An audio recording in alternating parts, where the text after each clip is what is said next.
სინამდვილეში ეს ფლამინგო ვარდისფერია, ხოლო თუთიყუში მწვანე. ამის დამტკიცება ადვილად შემიძლია თქვენთვის, თუ შუაში აი იმ ჯვარს უყურებთ და თვალს არ მოაშორებთ, სანამ მე გესაუბრები.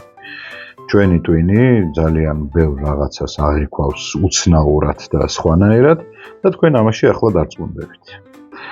უყურეთ ამ ჯვარს, მე ცოტა ხანში ამ ნახატს საერთოდ მოვხსნი ფერებს და თქვენ დაინახავთ სინამდვილეში ფლამინგო რა ფერია და რა ფერია თუთიყუში.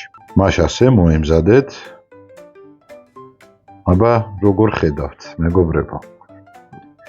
არის თუ არა ფლამინგო ვარდისფერი? შეგიძლიათ თვალი დაახამხამოთ და ნახავთ, რომ ფერები საერთოდ არა აქვს არც ფლამინგოს და არც თუთიყუშს. და მე მაინტერესებს, თუ მსგავსი ვიდეოები მოგწონთ, შვედური მაგიდა დაამატებს ამ სიახლეს სამომავლოდ. მადლობა.